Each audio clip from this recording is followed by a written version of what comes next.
XR에 대해서 알고 계신 분도 있겠지만 이제 모르고 계신 분도 있다는 전제 하에 일단 기본적인 것부터 다 준비를 해오긴 했거든요. 그래서 첫 번째, 저희가 XR이라는 것을 만들고 있는데 그 XR이란 무엇인가? 라는 일단 기본 개념에 대해서도 설명을 드리고자 합니다. XR은 Extended Reality의 줄임말입니다. VR 그리고 AR이라고 있는데요. VR은 버추얼 리얼리티 가상현실이고요. AR은 어그먼티드 리얼리티 증강현실입니다. 이 두 개를 포괄해서 XR이라고 부르고 있고요.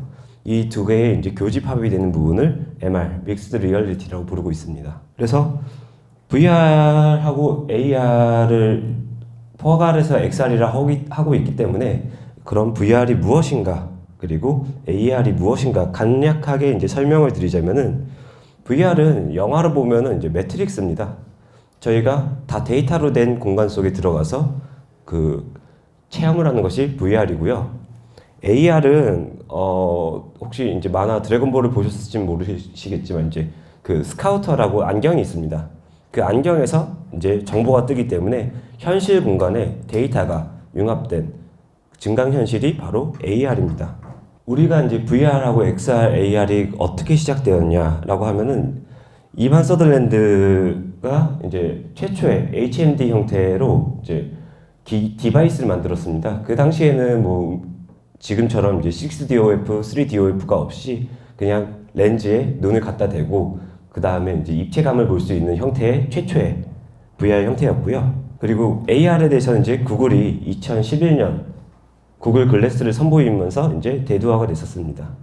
그리고 팔머 라키라고 이제 젊은 2012년에 청년이 그 당시에 이제 오큘러스라는 이름으로 이제 그 현재 형태의 이제 HMD를 개발을 해가지고 지금 이제 거의 10년이 지나가는 동안 많은 디바이스 발전이 이루어졌고요. 그리고 현재는 이제 VR과 AR을 다 활용이 가능한 메타퀘스트 3 그리고 XR, LT 등의 이제 디바이스가 나오고 있습니다.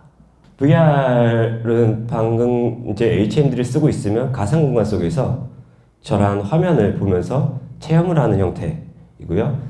요 콘텐츠는 이제 내가 아이언맨이 돼가지고 그 이제 컨트롤을 하는 모습입니다. AR 혹은 MR이라고 볼 수 있는 부분인데요. 지금 현재 공간 저희 방에서 보드 게임을 펼쳐놓고 카드를 같이 사람들과 플레이를 한다든지 그리고 상대방을 이제 VR에서 접속해서 실제 공간과 융합해서 이제 FPS를 한다든지 이런 형태가 현재 이제 MR, XR의 형태입니다. 일단 MR의 특징과 원리의 가장 큰 핵심들을 먼저 얘기를 드리자면요. 입체감과 공간감입니다.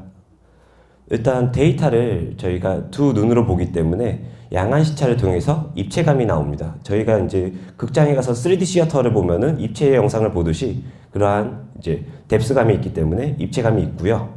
저희가 보는 데이터들이 이 현실 공간 혹은 가상 공간에서 보이기 때문에 그 저희가 360도를 돌아볼 수 있는 공간감이 있습니다. 그래서 입체감과 공간감이 저희의 이제 MR 디바이스의 핵심이라고 보고 있습니다. 네, 입체의 원리는 제가 아까 양안 시차라고 말씀을 드렸는데요. 저희 사람들의 눈은 특정 초점을 맞추고 있습니다. 그래서 그 초점거리 안에 들어가 있는 물체는 튀어나와 보이고요. 그 제가 초점을 잡고 있는 뒤에 있는 물체는 들어가 보입니다. 그래서 이제 이게 스크린으로 표현이 된다면은 이제 초점거리 안에 있는 것은 스크린 밖에 튀어나와 보이고 초점거리 뒤에 있는 물체는 스크린 안에 있는 것처럼 보이는 형태가 입체의 원리입니다. 손쉽게 말해서 저희가 코앞에 손가락을 대고 보면은 손가락이 뚜렷해지고 뒤에가 이제 뿌얘지거든요. 그리고 반대로 손가락을 놓지만 뒤를 집중하면은 손가락이 흐릿하게 보입니다. 그만큼 저희가 집중하는 초점에 따라서 입체감이 달라진다는 것입니다. 그리고 이제 아까 입체감이 중요하다고 했지만 또 하나 중요하다고 말씀드렸던 거, 공간감입니다. 공간감에 대해서는 저희가 육축 자유도를 통해서 더욱 생생하게 느낄 수 있는데요. 요즘 나오는 HMD 디바이스의 경우에는 위, 아래, 좌우 그리고 돌려보는 것까지 총 6가지 자유도를 가지고 있습니다. 그래서 VR 공간 속에서도 제가 움직이는 대로 움직일 수가 있고요. 그리고 MR에서도 현실 공간을 걸어 다니면서 오브젝트가 상호작용을 할 수 있는 것이 중요합니다. 그래서 카메라를 통해서 이제 현실과 가상 공간을 넘나드는 게 핵심입니다. 그러면은 이제 기본적인 저희가 XR이 무엇이고 XR의 원리에 대해서 알았다고 하면은 저희가 XR을 만들어가는 개발을 함에 있어서 어떠한 식으로 설계를 해야 할 것인가 그거에 대해서 이제 말씀을 드리고자 합니다. 제가 예전에 이제 일반 게임을 제작할 때의 콘티는요, 그냥 워낙 스크린샷을 스케치를 하고 거기에 대해서 어떠한 배경이 들어가고 어떠한 시나리오가 있다라는 형태로 제가 콘티를 만들었었어요. 그런데 제가 VR을 초창기에 2013년도에 이제 개발을 할 당시에는 저희가 360도 그리고 스카이박스 형태이기 때문에 그 스카이박스를 펴가지고 육면 콘티를 만들었었습니다. 그래서 제가 최초의 이제 VR 콘티는 전후 좌우 상하 6방향 콘티를 만들었었는데요. 근데 그거에 더 나아가서 좀 더 효율적으로 인건비 혹은 인력을 활용하는 부분은 전후 좌우 전부를 활용하는 게 아니라 전면, 좌면, 우면 이렇게 3면을 활용하는 게 더 효율적입니다. 왜냐하면 제가 보고 있는 거에서 시야각은 120도이기 때문에 시야각 안에서 자유롭게 고개를 돌릴 수 있는 영역 내에 이벤트를 배치하는 것이 효율적이기 때문에 필요한 상황이 아닌 이상은 3면 콘티 그리고 뒤에서 이벤트가 발생할 경우에만 특별히 또 6면 콘티 이렇게 혼용을 하고 작성을 하게 됩니다. 사실 이제 VR하고 AR하고 일반 게임하고 다 똑같은 내용인데요. 저희가 이제 게임 시나리오를 잡고 XR 컨텐츠 시나리오를 잡을 때 기본적인 스토리텔링을 어떻게 할 것인가를 고민을 하게 됩니다. 그러면 저희가 퀘스트를 만들든 아니면 큰 메인 시나리오를 만들든 가장 큰 아웃라인을 구성을 해야 하는데요. 아웃라인을 구성할 때 저희가 보통 이제 기승전결을 하죠. 그래서 기승전결에 대한 어떠한 이벤트와 사람들의 시간 동선, 얼마의 이벤트를 소요할 것인가, 그리고 결과가 나왔을 때 어떠한 보상을 유저에게 줄 것인가, 그런 부분을 아웃라인을 구성을 하는 게 기본 시나리오랑 비슷하고요. 그 다음에 거기서 아웃라인을 구성한 다음에는 그 사이사이에 어떠한 연출과 어떠한 이펙트를 통해서 어떠한 감동을 유저한테 선사할 것인가를 고민하게 됩니다. 그래서 일단 동기부여를 하고 몰입을 위한 사전 준비를 하고 정서적 임팩트가 터지면 좋겠다. 그러한 연출을 이제 고민을 하고요. 그러면 이제 그 연출 사이에 유저가 납득할 수 있는 개연성을 부여하게 됩니다. 왜 여기서 여기로 갈 때 납득을 할 수 있는가? 그런 부분이 중요하다고 보고 있기 때문에 개연성을 디테일하게 구성을 합니다. 그래서 방금 같은 아웃라인 통해서 이제 시나리오에 대한 부분이 있지만 방금 전에는 일반 게임 시나리오와 같다고 치면은 저희가 이제 실감 컨텐츠에서는 어떤 부분을 조금 더 다르게 할 것인가 라는 부분이 있는데요. XR의 특성상 시뮬레이터를 활용할 때도 있고요. 그리고 입체 사운드를 활용할 때도 있습니다. 그러면은 보면 지금 기본적인 연출들이 리스트업이 되어 있는데 만약에 시뮬레이터가 있을 때 그 시뮬레이터에 대한 연출을 어떻게 할 것인가 준비를 하게 되고요. 시뮬레이션뿐 아니라 이제 음향이 왼쪽에서 들리나 오른쪽에서 들리나 그리고 좌에서 우로 도플러 효과를 줄 것인가 등의 이제 음향 연출도 고민을 하게 됩니다. 그리고 마지막으로는 이제 연출의 인터벌을 수치화해서 관리를 하고요.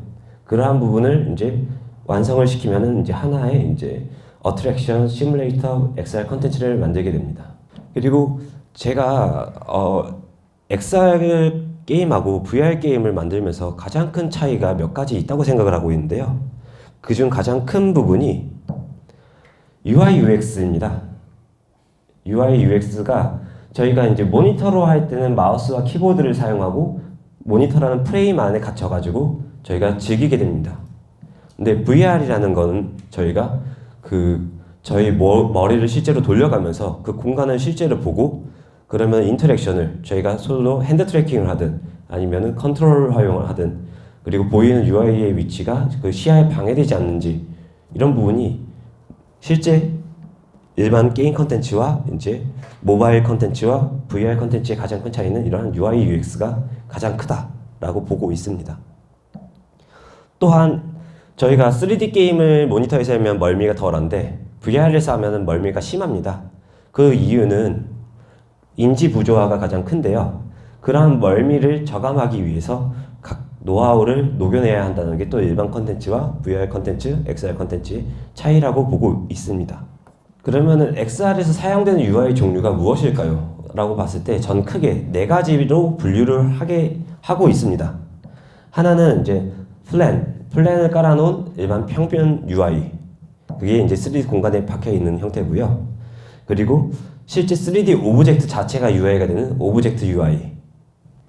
그리고 저희 눈을 편하게 할 수 있는 저희 시야각에 맞게 둥글게 감싸있는 커브드 UI. 그리고 마지막으로 저희가 증강현실처럼 정보를 볼 수 있는 어그멘티드 UI. 이렇게 네 가지로 저는 분류를 하고 있습니다. 이게 일반론은 아니고요. 그냥 제가 생각할 때 이렇게 네 종류라고 보고 있습니다. 뭐 더 있을 수도 있습니다. 그래서 이제 방금은 일반적인 UI였고 팝업도 많이 있지 않습니까? 일반적으로 이제 윈도우 X창 끄고 뭐 하는 그런 팝업들도 있는데 XR에서는 팝업을 크게 두 가지가 있습니다. 떴을 때 그 자리에 고정되는 픽스드 UI이고요. 픽스드 UI 같은 경우에는 제가 본 시점에 정면에 뜨지만 제가 고개를 돌려도 그 자리에 머물러 있습니다. 3D 공간에 그대로 있는 거죠. 그리고 트래킹 방식은 UI가 따라다니는 형태인데요. 만약에 저희가 이제 제스처 UI를 쓴다고 치면 저희 손에 이제 UI가 붙어서 따라다니는 형태가 이제 트래킹 방식으로 제작되는 UI입니다. 트래킹 방식으로 제작된 UI 가장 큰 게 틸트 브러쉬이고요. 틸트 브러쉬에서 이제 손에서 물감을 정하고 이제 브러쉬를 형태를 정하고 그리게 되게 돼 있거든요. 그래서 어떠한 컨텐츠를 활용할 것이고 어떤 컨텐츠를 만들 것인가에 대해서 이러한 UI 기법들을 적당하게 이제 조합해서 사용하는 것이 중요하다고 보고 있습니다. 그럼 UI를 또 혹은 UX를 어떻게 배치를 하는 게 XR에서 효과적일까? XR은 HMD를 쓰고 있고요. 제가 보고 있는 시야각은 아까도 말했다시피 이제 지금 HMD 기준으로 110도에서 120도입니다. 110도에서 120도에서 그 정면에서 제가 편하게 고개를 돌려서 볼 수 있는 정도라고 보고 있고요. 그러면은 이제 UI는 이 가이드라인처럼 그 살짝만 돌려도 볼 수 있는 90도 이내에 저는 배치를 하고 있습니다. 그리고 이제 이게 글자가 앞에 평면으로 있으면은 제가 돌리면은 찌그러져 보일 수가 있습니다. 그래서 글자가 제가 고개를 돌려도 찌그러 보이지 않게 약간 제가 돌리는 고개 각도만큼 휘어질 수 있는 커브드 형식으로 하면은 글자가 실제로 VR 공간에서는 안 찌그러져 보입니다. 그래서 커브드 UI를 활용하는 것도 하나의 좋은 방법이다라고 보고 있습니다. 눈이 편안하거든요. 근데 저희가 이러한 부분을 이제 2013년, 14년, 15년 동안 이제 R&D를 해가면서 어떠한 방식으로 접근을 했었냐면요.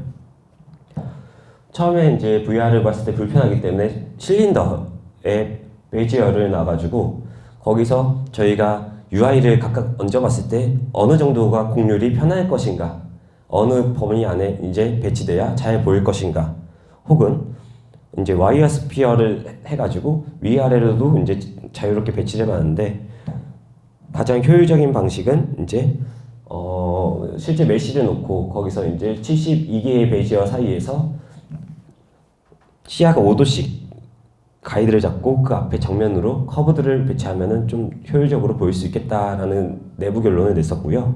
그렇게 이제 R&D를 하다 보니까 문제들을 마주치게 됩니다. 첫 번째, 멀미. 그리고 두 번째, 눈이 필요하고 세 번째, 편의성이 낮습니다. 이러한 세 가지 문제를 저희가 이제 겪었을 때 그러면 또 무엇을 이제 해결해야 이제 유저들이 유저 친화적으로 우리가 게이미피케이션으로 접근할 수 있을 것인가를 고민을 하게 됐고요. 멀미와 눈의 피로에 대해서는 제가 이제 곧 설명을 드릴 거고요. 이제 낮은 편의성에 대한 부분은 대부분이 이제 디바이스적인 측면이 강하기 때문에 제가 컨텐츠 쪽 이제 제작이다 보니 낮은 편의성에 대해서는 좀 이제 간략하게만 설명하고 넘어가도록 하겠습니다. 대부분이 이제 무게, 위생, 그리고 시력에 따른 부분 쪽이 요인들이 많은데 그 XR 엘리트 같은 경우에는 그 렌즈를 도수를 맞출 수가 있습니다. 그래가지고 하드웨어적으로 이제 점차적으로 매년 개선되고 있다라는 게 현재 현실이고요. 그러면은 멀미를 위해서 고려해야 할 상황. 자, 그러면은 저희가 10프레임으로 보고 있으면은 차가 이동한다고 했으면 툭툭툭 끊깁니다. 그리고 30프레임으로 보고 있으면 좀 덜 끊기긴 하지만 툭툭툭 끊깁니다. 그런데 최소한 60프레임을 보장해야 한다고 보고 있는데요. 더 높으면 좋습니다. 근데 60프레임 보장하면 그나마 끊기는 게 덜하기 때문에 눈의 피로가 덜합니다. 눈의 피로가 덜하다는 것은 멀미에 대한 요소도 저감시킬 수 있다는 것입니다. 그래서 프레임 레이트 확보, 최적화가 중요하다. 그게 멀미를 위한 한 걸음이라고 보고 있고요. 그리고 이제 저희가 고개를 돌렸을 때 화면이 갱신되는 속도가 느리면은 그 드리프트 현상으로 인해서 인지 부조화가 생깁니다. 그래서 고개를 돌린 만큼 정확하게 화면 갱신되고 동기화가 돼야 한다라는 것이 중요합니다. 그래서 사소한 인지 부조화도 놓치지 않는 것이 중요합니다. 그리고 세 번째, 요거는 이제 컨텐츠에 따라 좀 다르긴 한데요. 제 눈에 들어오는 정보의 변화량입니다. 이제 빠른 게 앞쪽으로 날라온 물체가 빠른 게 앞쪽으로 날라오면은 그게 집중이나 피로도나 눈에 들어온 정보 수가 적기 때문에 멀미가 덜한데요. 화면을 크게 돌린다든지 아니면은 물체가 왼쪽에서 오른쪽 빠르게 지난다든지 눈에 들어오는 정보량이 많이 바뀌면은 그게 멀미가 심합니다. 그래서 자동차 시뮬레이터를 타더라도 직진하고 빠르게 달리는 거는 그렇게 멀미가 안 나는데 드리프트, 커브를 크게 돌면은 멀미가 나는 게 그런 이유 때문입니다. 그래서 정보가 자주 변하는 것은 좀 지양하자. 하지만 필요할 때는 그래도 이제 임팩트를 넣기 위해서 넣어도 상관은 없습니다. 그리고 게임 개발하시는 분은 계단 현상을 많이 보셨을 텐데요. 이런 걸 대부분 이제 안티 얼라이싱으로 많이 해결을 합니다. 그런데 VR이나 AR 같은 경우에는 렌즈에다 그리기 때문에 왼쪽에 그리는 거, 오른쪽에 그리는 것이 다르기 때문에 안티 얼라이싱이 깔끔하게 먹히지가 않습니다. 그래서 계단 현상이 더 심하게 일어나는데요. 그런 계단 현상과 이제 픽셀 깨짐 현상을 없애기 위해서는 대각선 배치를 많이 활용을 안 하는 게 좋습니다. 그래서 UI 같은 경우도 이제 대각선으로 선을 그리는 게 아니라 직선 형태로 가면은 픽셀이 거의 깨지지 않기 때문에 그런 거를 고려를 하고 배치를 하는 게 중요합니다. 눈의 피로도적인 부분인데요.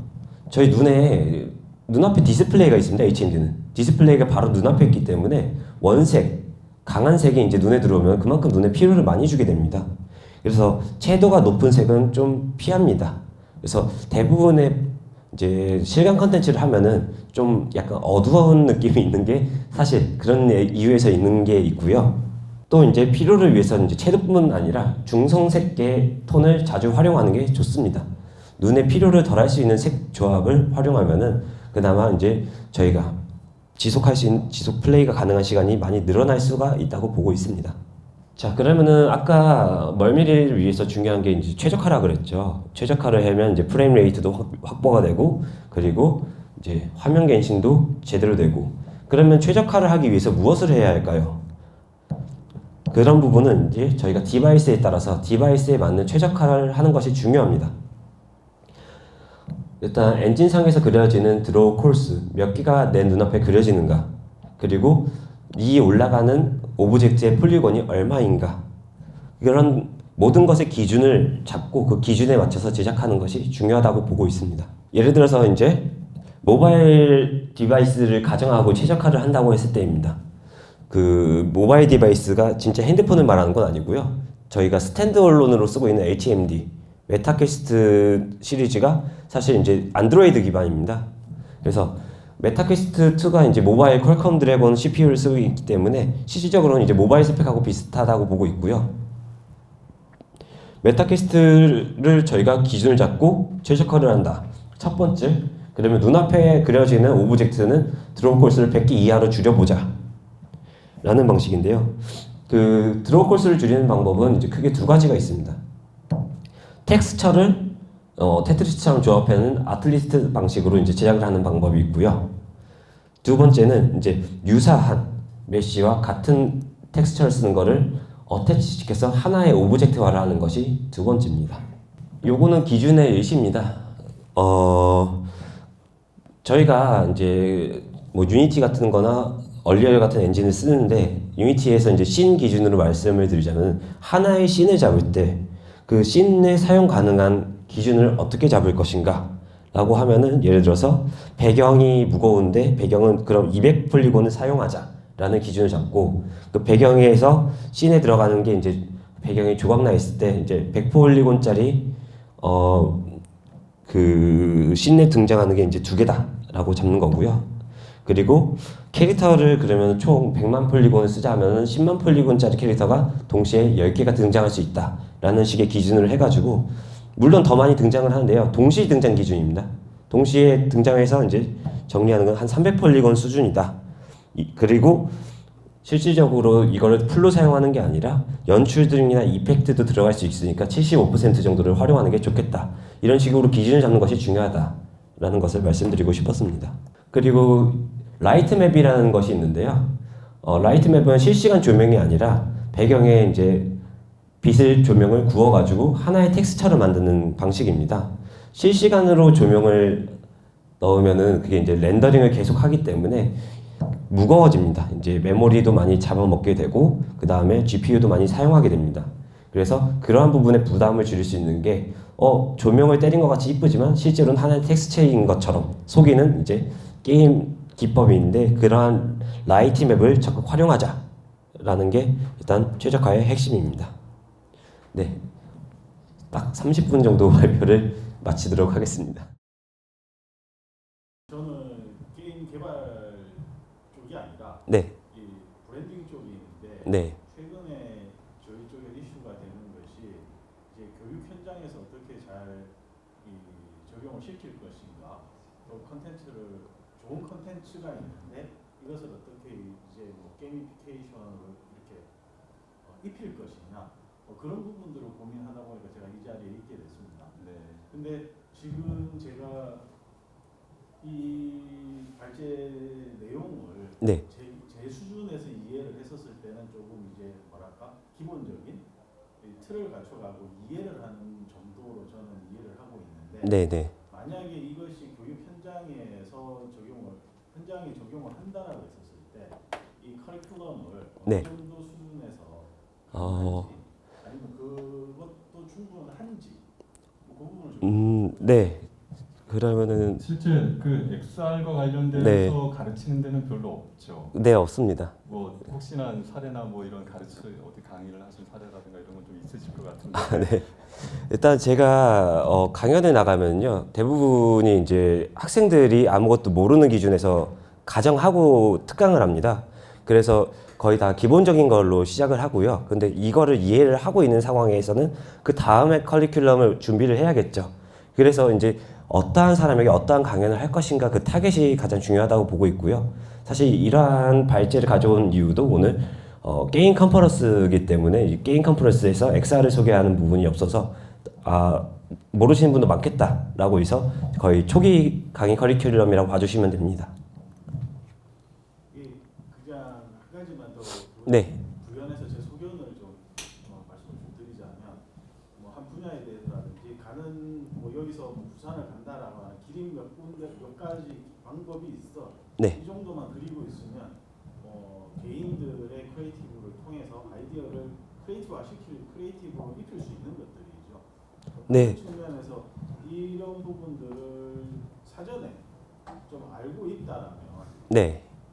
어찌 보면은 비즈니스 필드에서 활동하시는 분들도 역할을 하시고 있지만은 현장에 있는 아이들이라든지 아니면 준비를 하는 사람들의 크리에이티브를 좀 더 빠르게 아이디어를 이렇게 발굴해낼 수도 있지 않을까, 그런 생각에서는 의미가 있지 않을까, 그 생각을 해봤습니다. 네. 이게 이런 XR 기술들이 결국에는 사회 이제 다른 쪽에 어떤 다른 영역에서도 굉장히 많이 쓰일 것 같거든요. 그런데 네. 어떤 그런 사례들을 한번 조금 네. 들려주셨으면 좋을 것 같아요. 네, 제가 B2B, B2G 그리고 B2C를 다 하고 있습니다. 저희 쪽 본부에서 이제 두 가지 개발실이 있는데요. 이 개발실에서는 이제 게임 개발을 하고 있고요. 1 개발실에서는 이제 정부 사업 그리고 B2B 그리고 그런 거를 하면서 이제 클라이언트가 이제 삼성제일기획 그리고 문화재청, 서울시청 이렇게 있는데요. 가장 크게 이제 산업 분야에서 많이 쓰이는 XR이요. 훈련입니다. 훈련. 그 훈련이라는 게 이제 위험한 상황을 훈련하는 거예요. 화재 상황에서 소방관이 어떻게 대처를 해야 하는가. 실제 불 속에 들어가기는 위험하잖아요. 그런 부분과 경찰들이 그 테이저건을 활용하면서 어떻게 그 주치자를 제압을 할 것인가. 그런 거에 대해서 이제 지휘 강령, 그리고 교육 체계, 그리고 마지막으로 이제 국방 쪽으로 이제 군사 훈련 등 저희가 이제 개발을 하고 있고요. 그 다음에 그 외적으로도 활용을 하는 이제 B2B적인 거는 이제 시간 콘텐츠로서 문화재청의 문화재를 이제 복원한다라는 거를 이제 디지털 트윈을 하면서 VR 공간 속에 녹여낸다든지 AR 속에 볼 수 있게 한다든지 그런 형태로 제작을 하고 있습니다. 저는 그 디지털 심리치료에 관련이 있고 그쪽 개발을 하려고 하는 사람인데요. 네. 그 심리치료를 이제 VR이나 뭐 MR을 사용을 하려고 하다 보면 만나게 되는 문제가 이건 굉장히 개인화를 많이 해줘야 되는데 이거를 씬을 따로따로 만들거나 뭐 캐릭터를 따로따로 만들 때마다 엄청난 돈이 든다고 얘기를 하더라고요. 그래서 네. 이게 지금 앞부분에 말씀해 주신 게 저한테 굉장히 유용했는데 이게 배경과 또 캐릭터와 또는 뭐 캐릭터의 무슨 뭐 옷이나 뭐 이런 것들을 네. 이렇게 여러 개를 개발을 해서 제작을 해서 이렇게 레이어처럼 더 씌우는 것들이 더 효율적인지 아니면 그냥 그런 것들을 통으로 주제별로 이렇게 개발을 하는 게 더 효율적인지 아까 뭐 폴리곤이나 부하기 말씀 네. 그런 면에서는 어떤지 좀 그 첫 번째 방식은 제작 기간이 짧아집니다. 그런데 하나하나 최적화가 안 돼 있기 때문에 무거워질 수가 있습니다. 그래서 다른 데 힘을 못 쏠 가능성이 높고요. 두 번째 방식은 그 컨텐츠에 적합하게 커스터마이징 돼서 만들기 때문에 개발비는 더 들지언정 좀 더 그 좋은 퀄리티를 낼 수 있는 각 장단점이 있습니다. 그래서 저희가 한 방식만 쓰는 게 아니고요. 일정을 맞추기 위해서 앞에 방식을 쓸 때도 있고 그리고 반대로 퀄리티를 더 요구할 때는 뒤에 방식을 쓸 때도 있습니다. 실제 사용할 때는 이제 개발 후에 이제 특정한 한자에 맞춰서 이거를 옵션을 많이 주고 싶은 경우들이 많거든요. 네. 이제 첫 번째 경우가 더 낫다는 말씀이죠. 그렇죠. 그럴 경우에는 그렇죠. 어떠한 그 개인 데이터에 대해서 어떻게 관리하고 어떤 식으로 이벤트를 줄 것인가는 초기 설계가 잘 돼야 하는 부분이고요. 저희가 2016년도에 심리치료 컨텐츠를 만든 적이 있어요. 이게 고소공포증 극복하고 연설공포증 극복이었는데요. 이게 이제 삼성 세브란스 병원하고 이제 제일기획에서 Be Fearless라는 삼성 캠페인을 진행하면서 만들었습니다. 그 컨텐츠는 뭐냐면은 레벨이 크게 5단계가 있는데 1단계 저희가 1대1로 면접관과 인터뷰를 하는 거를 제가 혼자서 말을 합니다. VR을 쓰고. 그러면 제가 말을 하는 거에 대해서 마이크가 인풋이 들어가잖아요. 그래서 말을 하고 있구나, 안 하고 있구나, 그리고 내가 상대방을 보고 있구나, 안 보고 있구나, 이걸 종합적으로 판단해서 너는 말 잘하고 있어, 넌 잘 극복하고 있어, 이렇게 리코멘드를 해주고 만약에 안 보고 못하고 그러면 연습 좀 더 해, 이런 식으로 하는 형태고요. 레벨 2가 되면은 이제 저희가 아이스 브레이킹, 그냥 수업에서 나와서 발표를 하는 거를 하고, 세 번째 단계가 가면은 이제 컨퍼런스 같은 데서 패널로서 얘기를 하는 걸 하고, 뭐 그런 식으로 이제 레벨을 나눠가지고 연설 공포를 극복하는 심리 컨텐츠를 만든 적이 있습니다. 그냥 일반 그런 FPS 게임하고 네. 그냥 이런 이제 XR 게임을 만든다 그러면 어떤 예를 들어 그냥 그 게임을 뭐 어떤 뭐 이런 컨버팅 과정 없이 그냥 이걸 적용을 했거나 뭐 이랬을 때는 어떤 그 차이가 좀 많이 나나요? 이런 것들이? 예전에 온게임넷에서 저희한테 그 오버워치를 VR로 그냥 넣을 수 있냐라고 질문을 했었어요. 자기네들이 방송하고 싶다고.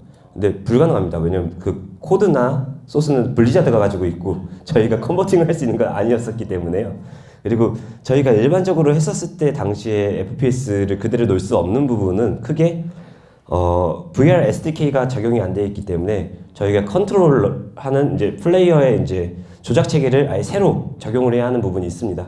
FPS는 지금 마우스로 이제 타겟을 잡고 그 다음에 키보드로 이동을 하잖아요. 그런 부분에 대한 조작 체계를 이제 VR 카메라로 넣고 VR 그 컨트롤러로 이동을 시키는 조작 체계적인 부분에서 첫 번째로 크게 한번 갈아엎어야 하고요. 두 번째는 이제 그 모니터에 나오는 클릭하는 UI에서 이제 공간에서 저희가 VR 레이로 이제 레이캐스트 방식으로 이제 UI를 다 바꿔야 하는 부분이 두 번째입니다. 물론 배경하고 애니메이션을 바꿀 필요는 없고요. 어떤 공간을 연출하는 과정에서 그러니까 일반 게임 만들 때는 그냥 조금 뭐 덜 디테일하게 만들고 좀 지나가는 영역으로 볼 수 있는데 혹시 이런 XR 게임을 만들 때는 조금 더 뭐 디테일하게 어떤 신경 써야 되는 그 디자인 공간 구성에 대한 부분들이 있을 수 있을까요? 동선이고요. 그게 어떠한 XR이냐에 따라 다른데 저희가 이제 대공간 워크 스루라는 그 저희만의 솔루션이 있습니다. 그거는 모션 캡처 카메라를 한 10m 곱하기 10m 공간을 설치를 해가지고 저를 트래킹을 합니다. 그래서 제가 VR을 쓰고 그 공간을 실제로 돌아다니는데요. 제가 이렇게 돌아다닐 때 가상 공간에서는 벽도 있고 엄폐물도 있고 하는데 이 공간을 자연스럽게 돌아다닐 수 있게끔 동선을 짜주는 게 중요합니다. 그래서 현실 공간과 가상 공간에서 매칭을 깔끔하게 시킬 수 있는 이제 동선을 잡는 게 중요합니다. 실제 저기 어디 뭐 지스타나 이런 데서 그거 시연할 때 멀미를 하거나 그런 사례들도 있나요? 직접? 저희가 VR로 지스타를 나간 적은 거의 없고요.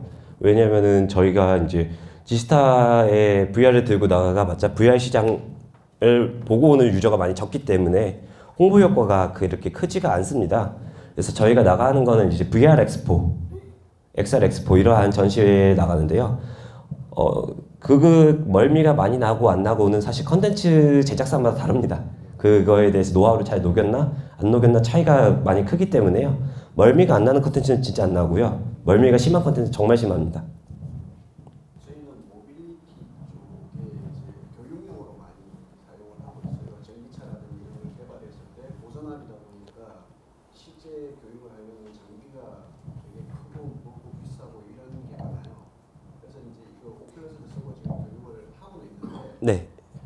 너무 현실감하고 이게 동떨어지다 보니까 교육생들이 거의 집중을 못하더라고요. 그냥 씌워놓으니까 그냥 그거 들고 보는 것만 이렇게 하는 거지 실제 그걸 가지고 보전압 안전 교육을 받아야 되고 막 이런 부분에 현실감하고 너무 차이가 많이 나서 네. 그걸 어떻게 하면 조금 더 사람들이 교육 내용에 집중할 수 있을지를 고민을 하고 있거든요. 그러면은 VR보다는 요즘에 MR이라고 하잖아요. 그러한 이제 실제 이제 구동은 안 되지만 그 프레임을 갖다 놓고 모빌리티에 있는 프레임을 갖다 놓고 제가 이제 VR 기계를 쓰면 그게 이제 현실로 보이는 거에서 정보가 이제 뜰 거지 않습니까? 뭐 고전압이라면 그게 이제 이펙트로 들어가고 그러니까 실제 물체와 연출하고 합쳐놓는 형태로 이제 하면은 그 오히려 더 이제 현실감 있게 더 훈련이 가능하지 않을까 싶습니다. 와야 되는 거고요. 이제 그 강의를 하시는 분들은 그 오큘러스 장비만 들고 학교를 찾아다니면서 강의를 하거든요. 그 무거운 장비를 못 들고 가니까 대체로 이렇게 하는 거예요.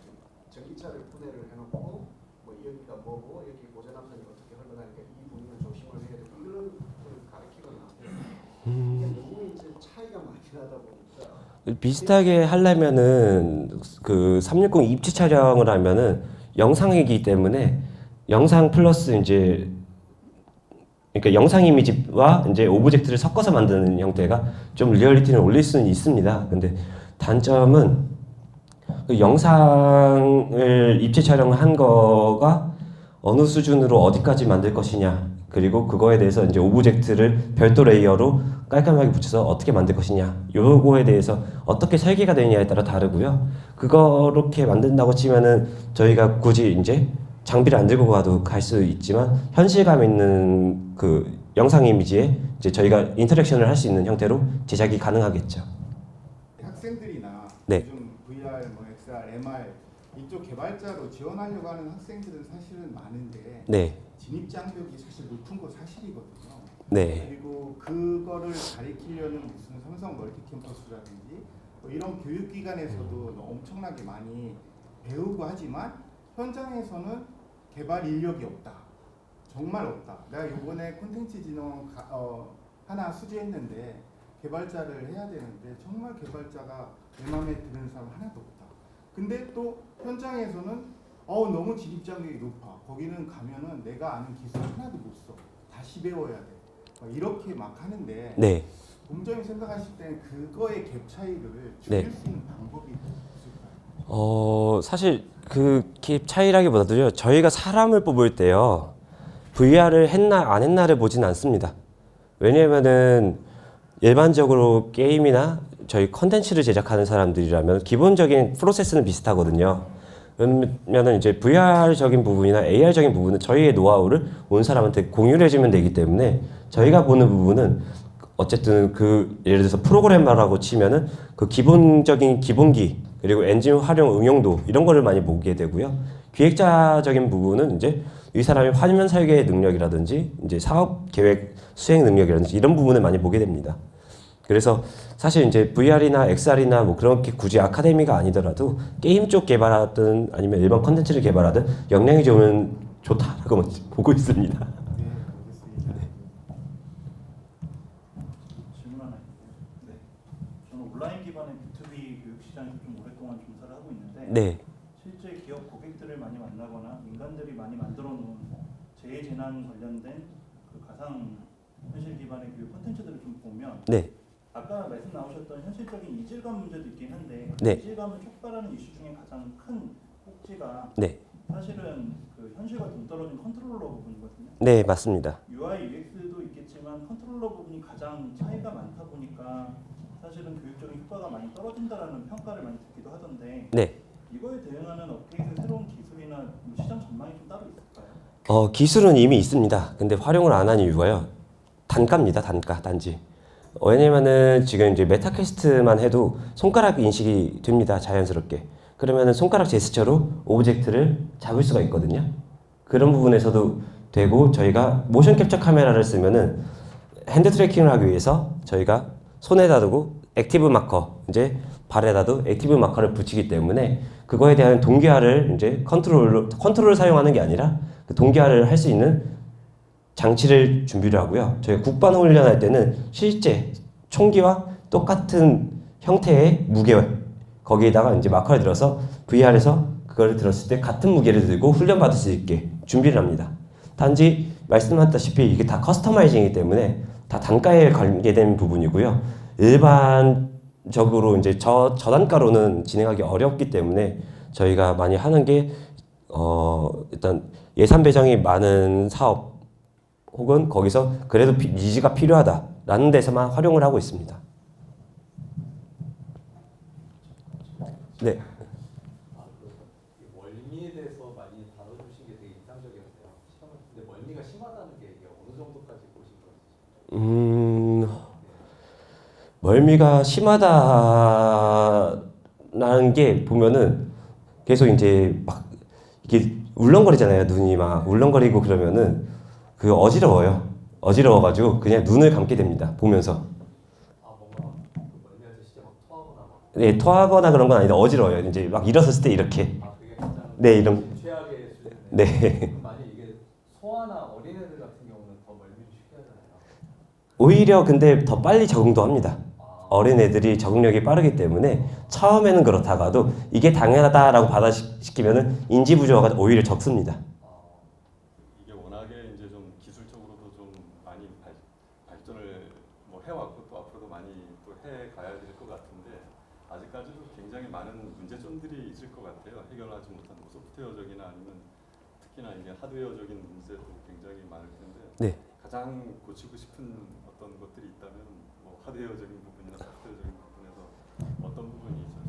일단 저는 하드웨어적인 부분인데요. 근데 아주 크게 바꾸고 싶다라기보다도 그러니까 어렸을 때 이제 로봇 만화를 보고 그거에 대해서 이제 저희가 진짜 조정을 한다 이러한 로망을 가지고 있었을 때 저희가 VR을 쓰고 실제 콕핏 그 컨트롤러 이제 파일럿이 돼가지고 하는 그러한 컨텐츠들을 실제로 구현을 하고 싶은데 문제는 그러한 설비를 만드는데 돈이 많이 들잖아요. 그리고 그거를 이제 설치한다고 해서 이제 사람들이 많이 오지도 않을 거고요. 그러면은 이게 이제 시장성이 이제 형성이 돼야 그러한 이제 하드웨어 개선이 될 부분인데요. 제가 봤을 때는 시장 형성이 안 되고 있기 때문에 그러한 하드웨어 개선이 좀 늦어지는 게 아쉽다고 보고 있습니다. 이게 사실 뭐 그 게임의 영역에서는 보면은 이런 부분이 있습니다. 그러니까 현실적인 부분에서는 그 아주 디테일하게 그냥 현실적인 것만 구현을 하다 보면 사람이 느끼는 게 이제 그 많이 거리감을 느낄 수밖에 없는데 이게 사실 게임이라는 거는 그런 것들을 살짝 가려주거든요. 그래서 조금 더 감성적으로 이제 아주 현실적인 것들이 실제 뭐 비용이라든가 이런 것 때문에 이제 구현하지 못했던 것들을 사실 이 비용이라는 측면도 마찬가지겠지만은 이제 여러 가지 어떤 감성적인 측면에서 이 게임 쪽에서는 그런 것들을 어떻게 보면 잘 가려주고 또 포장해주고 하는 역할들을 하는 것 같습니다. 그래서 나중에 이제 가셔서 뭐 그런 부분이 좀 고민되시는 게 있을 때 한번 연락을 주시고서 또 도움을 받으실 수 뭐 있을 것 같습니다. 네, 그러면 일단 뭐 첫 번째 시간은 여기서 마치도록 하고요. 한 10분 정도 쉬었다가 2시 반에 다시 두 번째 발표를 듣도록 하겠습니다. 네, 감사합니다.